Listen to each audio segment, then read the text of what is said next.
agree. But I threw down the challenge. I don't bet money because I don't have any, so I can't. And I wouldn't if I did because the house always wins, etc. But in a literary fictional setting, if I was made of money, I would hire Hannah so that I could license her so she can be the inspiration that is the character DJ said. Right? She would need me to make, or I would just make her own character, like wrote some sort of cybernetic version of Hannah, so that I can just like use her music and use her likeness and her personality style and whatever, but make her a robot.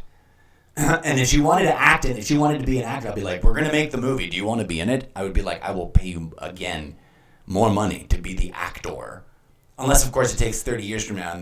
But even then, she'd be like, you can be the old version, and then we'll hire someone to portray you and then digitally map your face on them from when you were young using all your old video. And or we'll just roll B footage of your Hannah Room videos, because it's that. I want her to be a character in my universe, and I want to be able to use her music and call it whatever the band is called. Because there is a band that is in the book series. Remember, we're using the power of our imagination. Now I'm asking you to imagine a robot band. A band of musician robots from a universe where robots evolved from microsilica nanocellular living technology and became very human-like, except instead of procreating the way you icky, slimy, baggy, meat bone sack humans do, they still like manufacture like product lines in factories. That is the birds and the bees for them, for us. Me, myself, and I, and my cast of robot characters. But I, like Ford Prefect before me, am stranded in some weird backwater Trump-topian iteration of Earth timeline. Stuck here with you, dear humans. And one of the other members of the band would be a Dave Brubeck-like robot, you know?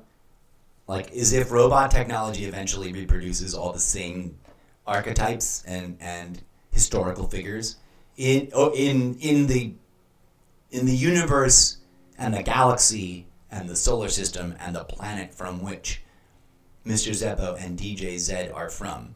And they are from neighboring planets from two different solar systems in the same galaxy, right? Like intergalactic buddies. Imagine that for a moment. And they traveled the robo-galactic inhabited planets. There is a galaxy of planets inhabited by all kinds and manners and shapes and forms of cyber silica nanocellular technological beings that evolved just like life in your plain old regular fleshy bag o' bones universes in your sci-fi, except we are the normal ones, those of us who we're manufactured like robots would be in a factory. But that's where the birds and the bees happen, in a weird robot-y way, which I cannot disclose at this time because they would probably get me some sort of, restricted rating higher than the one I'm currently operating at. I don't want to invoke, but that's what the book series is for. And they do, wait, hold on. Fun fact. The robots also have like robo-pleasure erogenous activities that are very, very similar to what you icky, slimy human bags do. But different, comedically, like not exactly the same. Forgive me for bringing that into your imagination. Bring it back to the music. You've got your prompt. I'm going to go away and do the things I said I was going to do. I'm going to leave you with the robo-depths between the robo-moons from the robo-galaxy in the Dark Trap Robo Discotheque Synthetica archives from the unnamed album. Enjoy the music whilst I'm away.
Good afternoon, good evening, good morning, good night, good day to you, friends. Hello and welcome.